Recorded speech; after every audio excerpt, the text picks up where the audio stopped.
Hi வணக்கம் உறவுகளே. இன்றைக்கி என்ன குழம்பு விஷயம் பார்க்க போகிறோம். இது ரொம்ப முக்கியமான ஹெல்த்தியான குழம்பு. இது வந்துட்டு மாதமாக குழந்த பிறந்த உடனே மறுநாளில் இருந்து இது 1 மாதம் கண்டினியூவாக சாப்பிட்ணுங்க. சாப்பிட்டா குழந்தைங்களுக்கு அவ்வளோ நல்லது. இது ரொம்ப சிம்பிளான பொருளை வச்சுட்டு ஹெல்த்தியான பொருள், சிம்பிளான பொருள்னு சொல்கிறோம். ஹெல்த்தியான பொருள் 10 நிமிஷத்தில் நம்ம வீட்டில் தயார் பண்ணிடலாம். இதுக்கு இந்த பொடி எங்கே விற்கும்னா, நம்ம நாட்டு மருந்து கடையில் விற்கும். நாட்டு மருந்து கடையில் மொத்தமாக பொருள் வாங்கி அரைப்பாங்க. கிட்டத்தட்ட ஒரு 50 பொருள் இருக்கும். அது வாங்கி அரைப்பாங்க. எனக்கு 2 பசங்களுக்கு இந்த மாதிரி அரைச்சி தான் நான் சாப்பிட்டேன். இப்போ அப்படி இல்லை. இந்த பாப்பாவுக்கு நான் கடையில் ரெடிமேடாகவே விற்றுது அந்த பொடி வாங்கிக்கிட்டேன். புளி தண்ணி கொஞ்சம் கரைச்சி வச்சுக்கோங்க. ரொம்ப புளி சேர்க்க தேவை கிடையாது. கம்மியாகவே புளி சேர்த்தா போதும். நல்லெண்ணெய் அவசியம். இதுக்கு கண்டிப்பாக நல்லெண்ணெய் அவசியம். அப்புறம் சின்ன வெங்காயம், பூண்டு ரொம்ப முக்கியம். கருவாடு நான் சேர்த்துருக்கேன். இது மீன் குழம்புல சேர்க்கலாம், கறி குழம்புல சேர்க்கலாம். இது அந்த மாதமாக இருக்கிறவங்க மட்டும் சாப்பிட்டா அவங்க உடம்புக்கு நல்லது.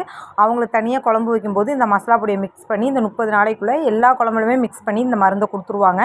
நான் கருவாடு எடுத்திருக்கேன். கருவாடு பிடிக்காதவங்க நீங்கள் வத்தல் எடுத்துக்கலாம், முட்டை எடுத்துக்கலாம். முட்டை நாங்கள் நான்வெஜ்ஜே சாப்பிட மாட்டோம் அப்படின்னா வத்த குழம்புக்கு போடுற சுண்டை வத்தல் நம்ம எடுத்து மிக்ஸ் பண்ணிக்கலாம். இதுக்கு என்னென்ன சேர்க்கணும் அப்படின்னா, லைட்டாக மஞ்சத்தூள், கொஞ்சம் மிளகாத்தூள், காரத்துக்கு ரொம்ப சேர்க்க வேண்டாம். லைட்டாக உங்களுக்கு எவ்வளோ காரம் தேவையோ அந்தளவுக்கு போட்டுக்கோங்க. மற்ற நீங்கள் எதுவுமே சேர்க்க வேண்டாம். பெருங்காயத்தூள், மிளகு எல்லாமே இதில் மிக்சிங் இருக்கும். கிட்டத்தட்ட 50 பொருள் இதில் மிக்ஸ் ஆகி தான் இந்த பொடி. இது எவ்வளோ எடுக்கணும் அப்படின்னா, மேக்ஸிமம் ஒரு ஆள் சாப்பிட்னா ஒரு 2லேருந்து 3 ஸ்பூனுக்குள்ளே மருந்து போதும். ரொம்ப மருந்து போட்டாலும் அந்த டேஸ்ட்டு மாறி போயிடும். இதை நல்லா மிக்ஸ் பண்ணி வச்சுக்கோங்க. இது தாளிக்க தேவை கிடையாது, எதுவுமே தேவை கிடையாது. சிம்பிளான ரெசிபி தான். தாளித்து கொட்டக்கூடாது. இதில் நம்ம ஒரு கடாய் வச்சுக்கலாம். கடாய் வச்சுட்டு நம்ம புளி தண்ணி கரைச்சி வச்சுருக்கோம் இல்லையா, அந்த புளி தண்ணியை விட்டுங்க. நீங்கள் தாளித்து விட்டிங்கன்னா அந்த டேஸ்ட்டு மனம் எல்லாமே மாறி போயிடும். அதனால் தாளிக்க வேண்டாம். கடாய் வச்சுட்டு கடாயில் நீங்கள் புளி தண்ணி கரைச்சி வச்சுருக்கோம் தண்ணியாக, அந்த தண்ணியை இதில் நம்ம சேர்த்துக்கலாம். சேர்த்துட்டு இதில் என்னென்ன மிக்ஸ் பண்ணணும் அப்படின்னு பார்த்தீங்கன்னா, பூண்டு, சின்ன வெங்காயம் இதை போட்டுக்கோங்க. உப்பு தேவையான அளவு போட்டுக்கோங்க. உப்பு எல்லாம் சேர்த்துட்டு இதில் நம்ம என்ன பண்ணணும்னா, அதை எல்லாத்தையுமே மிக்ஸ் பண்ணணும். சரிங்களா? நீங்கள் அடுப்பு பற்ற வச்சாலும் சரி, பற்ற வைக்காமல் எடுத்து வச்சுக்கிட்டாலும் சரி, எல்லாத்தையும் மிக்ஸ் பண்ணி இந்த மசாலாவையும் மிக்ஸ் பண்ணிடுங்க. இதில் உப்பு, இதில் மிளகாத்தூள், கொஞ்சம் மஞ்சத்தூள் சேர்த்துருக்கேன்.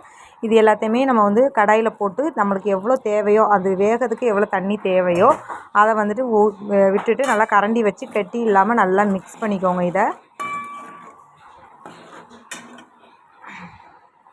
நல்லா மிக்ஸ் பண்ணி கொதி வரட்டும். அடுப்பை பற்ற வச்சு நல்லா வேக வச்சு நீங்கள் பக்கத்துலேருந்து மூடி போட்டாலும், சிம்மில் வச்சு மூடி கூட நீங்கள் போடுங்க.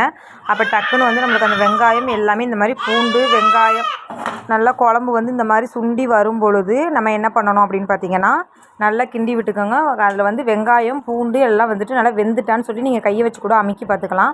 பார்த்துட்டு இதுக்கப்புறம் கருவாடு போட்டுக்கோங்க. கருவாடையும் போட்டு நல்லா நீங்கள் மூடி வச்சுட்டு, கிட்டத்தட்ட கருவாடு நம்ம நல்லா விலை கூடின கருவாடு வாங்கிக்கோங்க. கருவாடும் வெந்து முடிச்சுட்டு பாருங்கள். வெந்த உடனே நம்மளுக்கு எவ்வளோ தேவையோ அந்த அளவுக்கு நல்லெண்ணெய் ஊற்றுங்க. நல்லெண்ணெய் எக்ஸ்ட்ராவே நீங்கள் ஊற்றுங்க. சரிங்களா? தாளிக்கக்கூடாது. நல்லெண்ணெய் ஊற்றி நல்ல ஒரு வாசம் வரும். இந்த குழம்பு கருவாடு, பூண்டு, சின்ன வெங்காயம் எல்லாம் சேர்ந்து இந்த மசாலாவோட ஒரு வாசம் வரும் பாருங்கள். அது வீடே மணக்கும். இந்த மாதிரி வந்த உடனே நீங்கள் எதுவுமே இதுக்கு சேர்க்கல. நல்லா கிண்டி விட்டுட்டு நல்லா எண்ணெய் பிரிஞ்சு கொலன்னு அந்த குழம்பு வந்த உடனே இதை ஒரு நாளைக்கு 2 டைம் சாப்பிடுங்க. குழந்தை பிறந்த மறுநாள் 1 மாதம் வரைக்கும் கண்டினியூவாக கூட எடுத்துக்கலாம். நீங்கள் ஒரு நாளைக்கு 2 டைம் சாப்பிடுங்க. அதுக்கப்புறம் 1 வருஷம் வரைக்கும் கூட சாப்பிடுவாங்க. சில பேர் குழந்தைங்களுக்கு தாய்ப்பால் கொடுக்குற வரைக்கும் அடிக்கடி கூட இதை நீங்கள் சேர்த்துக்கலாம். வாரத்துக்கு ஒருக்க, மாதத்துக்கு 2 டைம் சேர்த்துக்கிறது உடம்புக்கு நம்மளுக்கும் நல்லது. ஏன்னா நம்மளோட உடம்பு பலவீனமாக ஆகும். இதை சேர்க்குற பட்சத்தில் எலும்புக்கு நம்மளுக்கு ஸ்ட்ரென்த்து கிடைக்கும்.